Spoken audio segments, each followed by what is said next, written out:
Gerardo, ¿cómo estás?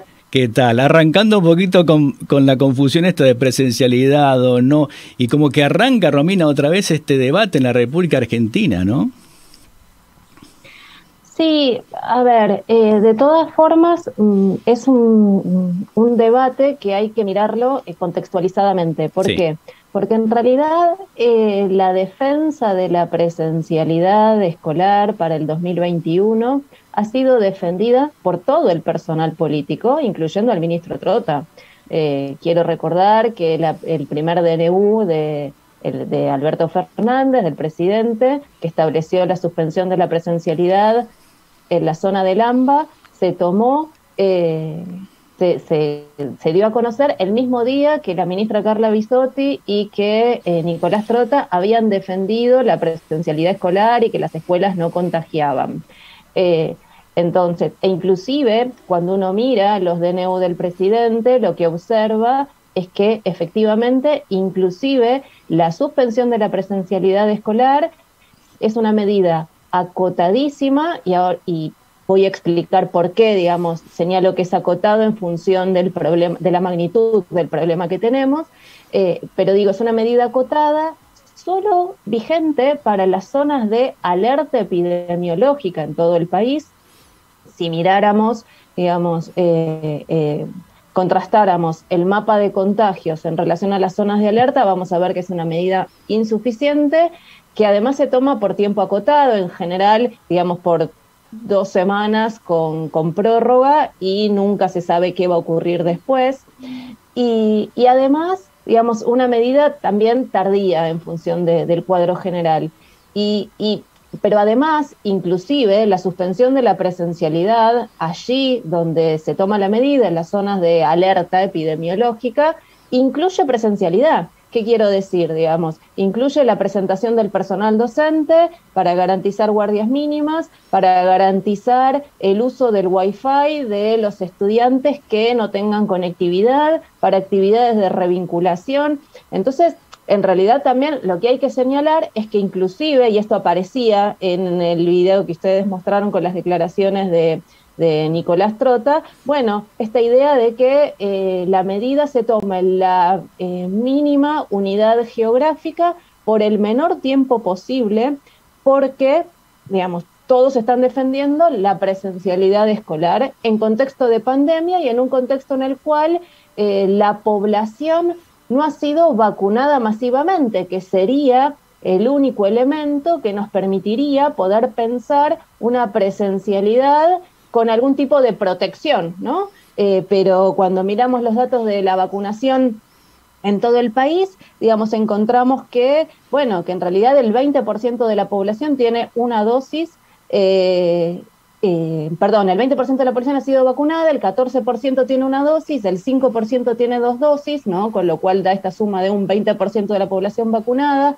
La docencia como personal estratégico solo ha sido vacunada en el orden de entre los números varían a nivel provincial. La provincia de Misiones tendría, digamos, una vacunación bastante masiva en términos de docentes, pero en términos de promedio general estamos hablando de un 40% y los últimos números que ha dado, por ejemplo, la provincia de Buenos Aires, digo la provincia por ser la jurisdicción más grande de todo el país, digamos, solo el 40% de los docentes ha sido vacunada con una sola dosis.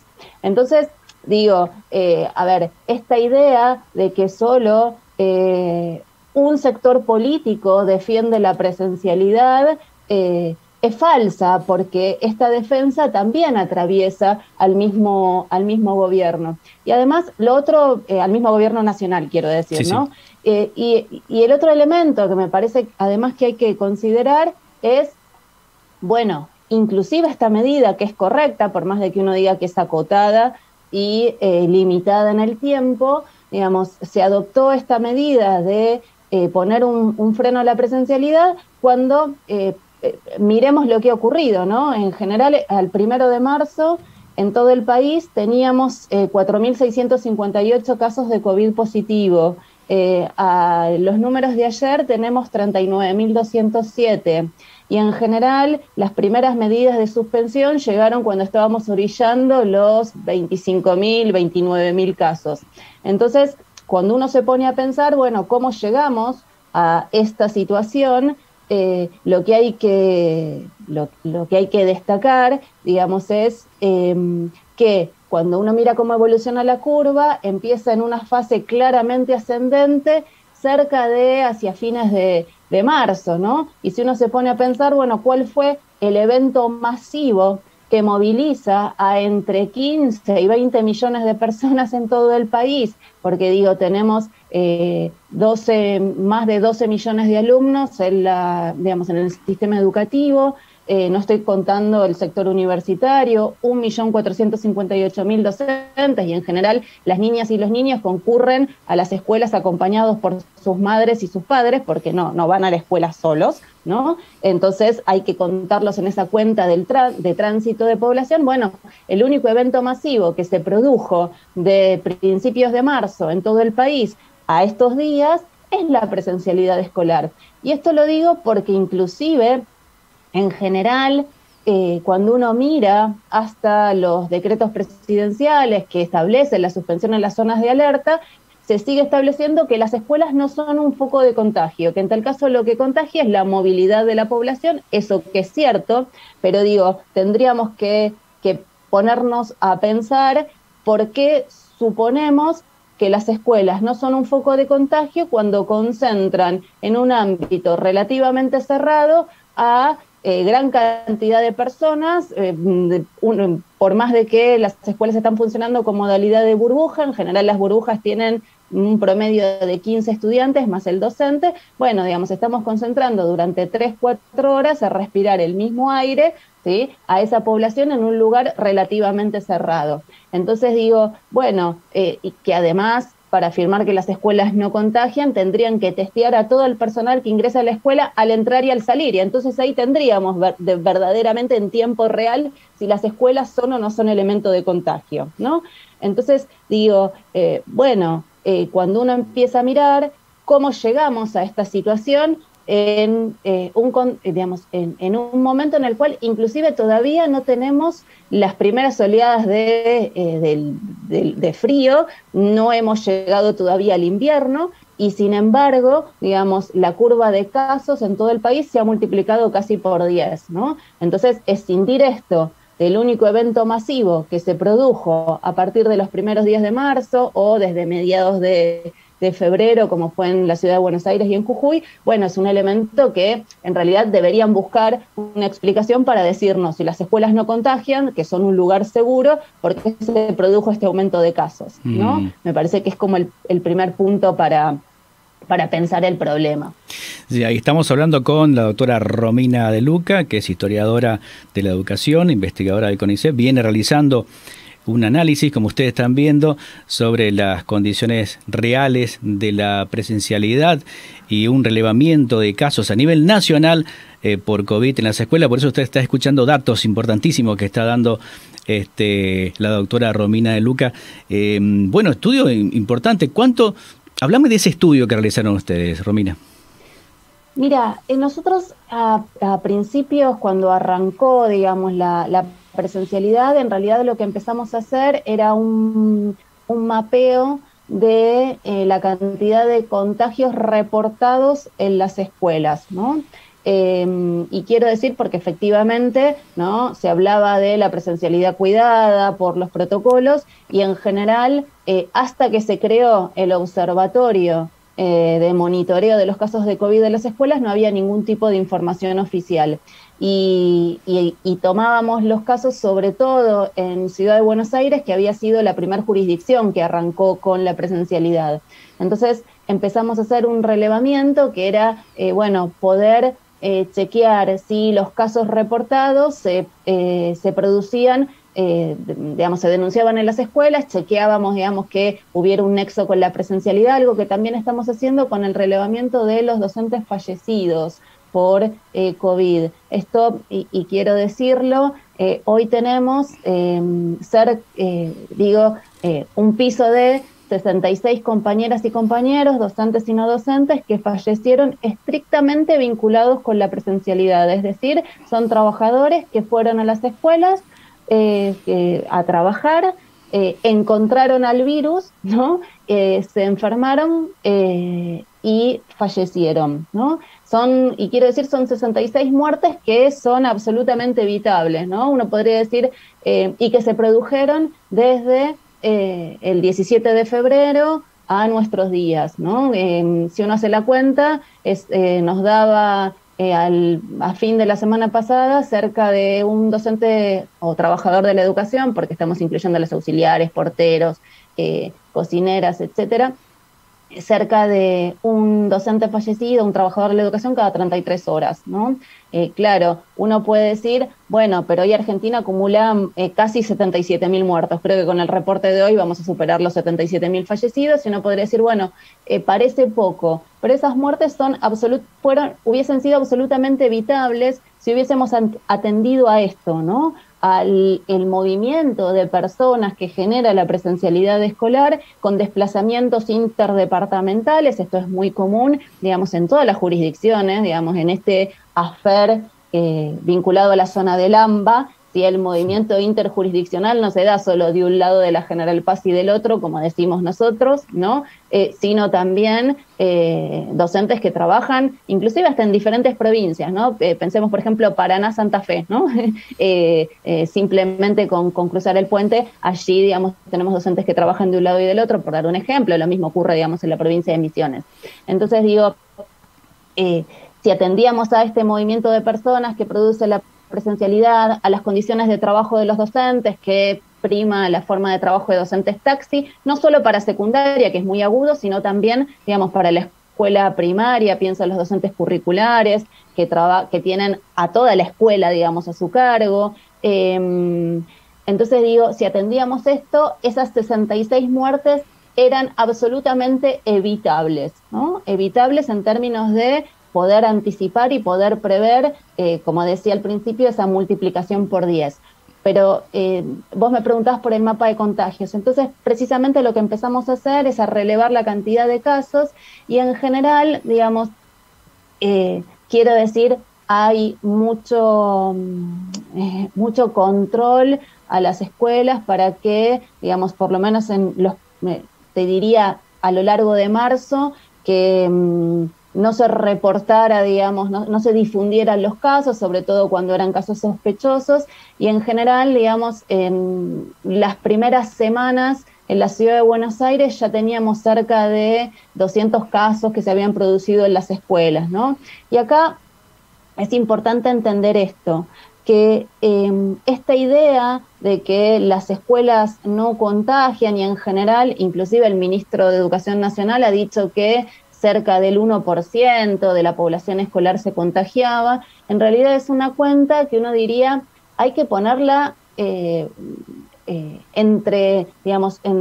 comillas, habría que hacerle como muchas salvedades. ¿Por qué? Primero, porque lo que tenemos que señalar es que en general todas las escuelas están funcionando con, digamos, uno podría decir, una presentación casi plena del personal docente, pero no así de los alumnos. ¿Por qué? Porque el esquema de burbujas hace que rote la matrícula, ¿no? Entonces, en general, tenemos transitando semanalmente o alternadamente los días o por turnos, la mitad o un tercio de los estudiantes, ¿no? Según cuántas burbujas se hayan armado, ¿no? Por otro lado, digamos, la población infantil que concurre a las escuelas, ¿sí? Transita asintomáticamente. Quienes no transitan asintomáticamente son sus madres y sus padres, ¿no? Que en general pueden desarrollar síntomas. Entonces, digamos, cuando dicen, bueno, es el 1%, en realidad es el 1% en general de los trabajadores docentes que se reportaron, o de casos que las familias conectaron de alguna manera con la escuela, ¿no? Pero por eso yo señalaba antes que para indicar que las escuelas no son un elemento de contagio, en realidad lo que tendrían que hacer es testear a todo el personal que ingresa a una escuela al salir y al entrar. Y entonces ahí tendríamos el momento real en el cual se produjo ese contagio. Pero por otro lado, ¿sí? Supongamos que efectivamente no son las escuelas, que de todas formas quiero decir, ¿no? La seguridad de los protocolos que han establecido es que haya una circulación cruzada de aire en las aulas, ¿no? Digamos, esa seguridad del protocolo con suerte funcionó hasta hace un par de semanas, ¿no? Porque están llegando los primeros fríos y entonces querría que me cuenten cómo vamos a hacer para tener a niñas y niños de entre 5 y 13 años y, digamos, adolescentes sentados durante 3 y 4 horas con 4 grados de temperatura a la mañana con puerta y ventana abierta. Y esto lo señalo, ¿por qué? Porque, por ejemplo, en provincias como Mendoza ya se habilitó a las escuelas a que tengan abiertas las ventanas un mínimo de 5 centímetros, ¿no? Entonces digo, bueno, a ver, ¿cuál va a ser el nivel entonces de fisura, ese supuesto protocolo cuidado y seguro que se va a producir cuando lleguen los fríos? De hecho, esto aparece en el debate en el cual todo el Consejo Federal de Educación, es decir, todos los ministros de Educación, y también aparece en la discusión de la Ciudad de Buenos Aires y de la Provincia de Buenos Aires, están discutiendo si van a adelantar las vacaciones de invierno antes de que llegue el invierno, ¿no? Esto es un elemento que hay que señalar porque quiere decir, perfecto, supónganse que resuelven el problema de adelantar las vacaciones, el receso escolar y avanzar en la vacunación de algo del personal que tenga, digamos, completar, por ejemplo, el personal docente. Lo que hay que decir es, primero, la mayoría de la población no va a estar vacunada porque además los planes de vacunación contemplan, en el mejor de los casos, a la población de riesgo a partir de 18 en adelante, si llegan las vacunas, ¿no? Eso es un dato que hay que decir. Con lo cual, nuestros estudiantes y las familias y sus familias, no todas van a estar vacunadas, o la mayoría no va a estar vacunada. Digamos, cuando uno mira la cuenta en relación a la población objetivo a vacunar, en relación a la población total, vamos a ver que en realidad es una parte. Y además que las niñas y los niños no estén vacunados también es un problema. ¿Por qué? Porque efectivamente, digamos, ya esto está mostrado y hay un montón de estudios que muestran que se contagian y se contagian los adolescentes en la misma medida que los adultos. Y los niños, digamos, en general la mayoría dicen no hay datos de que podamos saber cuánto se contagian, pero sí se contagian, ¿no? Quiero decir, digamos, no hay tanta certeza en torno a si es el mismo volumen que los adultos, aunque, digamos, hay muchos indicios de que sí, pero como transitan asintomáticamente no se van a enfermar. No van a desarrollar síntomas, entonces no lo vamos a conectar. Entonces digo, ¿no? Vamos a estar con las ventanas un poco más cerradas, esto va a favorecer, digamos, esa circulación en el aire del virus. Se planea adelantar las vacaciones de invierno cuando todavía no llegue el invierno, y entonces yo me pregunto qué vamos a hacer en julio y en agosto, ¿no? Porque hasta donde todos sabemos el invierno dura 3 meses, con lo cual adelantar el receso escolar, digamos, a fines de junio, principios de julio, me deja pendiente el problema de qué voy a hacer el resto.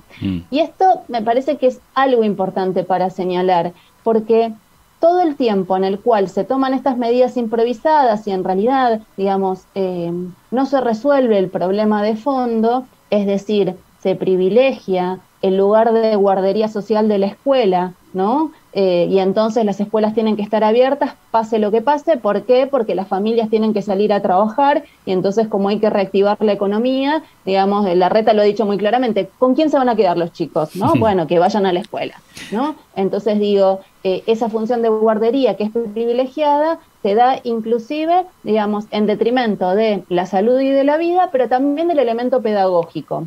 ¿Y esto por qué? Esta presencialidad recorta el contenido que se va a dictar a lo largo de un año según cuántas burbujas tenga, ¿sí? A la mitad o a un tercio.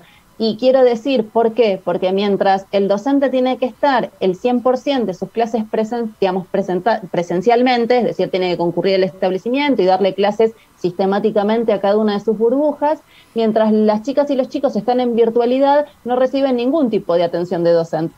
¿Por qué? Precisamente porque el docente le está dando clases a sus compañeros, digamos, a los cuales les tocaba concurrir presencialmente, digamos, la semana 1, 2 o 3.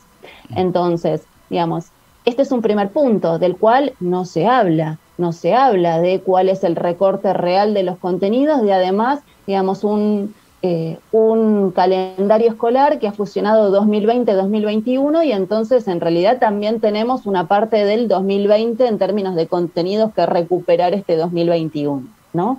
Entonces digo, esta presencialidad en realidad se transita también recortando los contenidos. No solo produce contagios, no solo produce muertes evitables, sino también, digamos, produce una degradación curricular de la cual no se habla.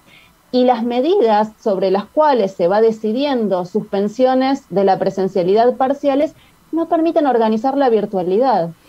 No permiten, no solo sí que las familias puedan planificar lo mínimo, ¿no? Saber, bueno, qué va a ocurrir las próximas 2 semanas, sino que también, en tanto y en cuanto todo el personal político sigue defendiendo que la presencialidad es imprescindible, que las escuelas no son elemento de contagio y por eso pueden permanecer abiertas, y entonces, digamos, esto es algo que aúna a todos, ¿sí? A Larreta y a la ministra Soledad Acuña de la Ciudad de Buenos Aires con Axel Kicillof y Agustina Vila, la directora general de Escuela de la Provincia de Buenos Aires, lo mismo, digamos, podríamos decir, de todas las provincias.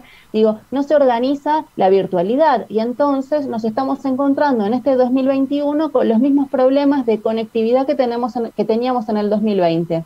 El 20% de la población no tiene internet, no lo digo yo, lo dice el INDEC, ¿sí?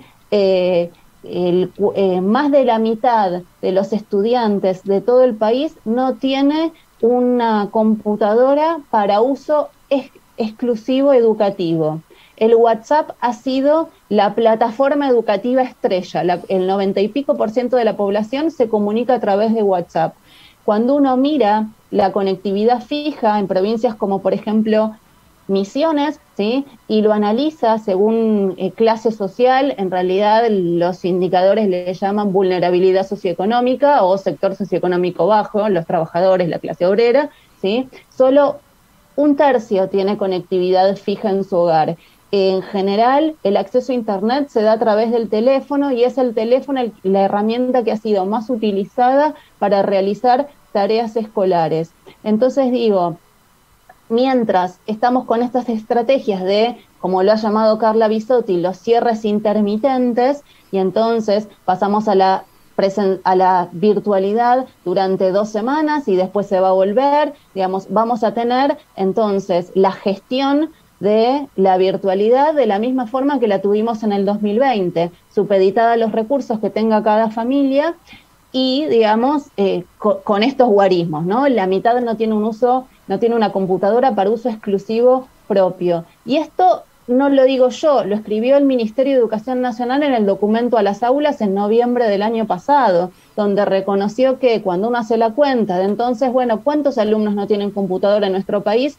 Da algo así para la modalidad básica, más de 4.300.000 estudiantes que no tienen lo mínimo para poder establecer una educación de tipo virtual, ¿no? Entonces no tienen ese dispositivo, no tienen conectividad. ¿Cuántas computadoras planea repartir el Ministerio de Educación? Entre lo que repartió en el 2020 y en el 2021, 700.000. Hagamos la cuenta, tenemos 3,5 millones de estudiantes que entonces van a estar en las peores condiciones para gestionar esta educación virtual en estos cierres intermitentes. Entonces, digo, si nosotros pudiéramos anticipar que efectivamente el movimiento de personas que acarrea el sistema educativo, sumado a, digamos, a que la población no estaba vacunada, y entonces anticipar que esta segunda ola que estamos transitando efectivamente iba a ocurrir, que tenemos un protocolo que no funciona, digamos, no funciona en general, quiero decir, pero menos, digamos, en relación a transitar el invierno. Entonces digo, bueno, efectivamente, si atendiéramos esos elementos, esos indicadores, podríamos haber organizado que mientras se vacunaba masivamente a la población, sosteníamos la educación virtual. Y entonces eso me lleva al problema de que entonces tengo que resolver los recursos que son necesarios para sostener la virtualidad, que no solo implica instrumentos, es decir, Wi-Fi gratuito y computadoras, eso es lo mínimo, quiero decir, el plan de Wi-Fi social que lanzó el gobierno recién el 30 de abril, es decir, con el segundo DNU, ¿sí?, del presidente, se reglamentó para que pudiera empezar a funcionar. Entonces digo, a ese nivel estamos, ¿no? Entonces digo, eso más, bueno, lo que mismo Trota llamó una gota en el desierto, que era la cantidad de dispositivos que se iban a repartir, digamos, durante este 2021. Bueno, entonces efectivamente no se está resolviendo el problema técnico, pero además el problema del personal humano, la virtualidad, si la quisiéramos gestionar realmente y transitarla en mejores condiciones pedagógicas, yo necesito designar más docentes en un país que tiene cientos de miles de docentes desocupados o subocupados. Entonces digo, tenemos esa irracionalidad mientras tenemos o tuvimos durante todo el 2020 docentes en activos, en ejercicio, que estaban sobrecargados de trabajo. Bueno, efectivamente, si yo como dicen que dicen, les importa la educación, ¿qué necesito? Bueno, resolver el problema técnico, dotar de computadoras, liberar el Wi-Fi, dar conectividad gratis en todos los hogares, designar docentes para que acompañen personalizadamente ese proceso. Se habla del estrés y de las marcas que va a dejar la pandemia en niñas, niños y adolescentes. Bueno, digamos, la Ley de Educación Nacional establecía que cada escuela tendría que tener un gabinete escolar o equipo de orientación escolar, y eso es un déficit absoluto. Claro, después los indicadores muestran que más del 40% de las familias declara que no se sintió acompañada en términos de cómo estaban transitando la pandemia. Claro, si no hay equipos de orientación escolar, y también tenemos colegios de trabajadores sociales que denuncian que parte de sus egresados están desocupados, cuando podrían estar ejerciendo funciones en las escuelas. Claro, eso sí nos importara la educación de millones, y entonces ahí nos podríamos a pensar cómo organizamos un plan, que quiero decir, implica cosas que son resolubles. Solo en Argentina, digamos, en el año 2020 se produjeron más de 6 millones de celulares. Digo, como para tomar un dato que también, digamos, puede tomar del INDEC. Digo, bueno, producir la cantidad de computadoras que hacen falta para entregar un dispositivo por alumno no es un cohete a la luna. Designar a los trabajadores docentes que están desocupados para que ejerzan tareas pedagógicas, lo mismo. Contratar al personal técnico y asistencial para acompañar a las familias, lo mismo. Ahora, mientras sigamos improvisando medidas como hasta ahora, todo esto no se va a resolver y al contrario, vamos a agravar el problema que tenemos.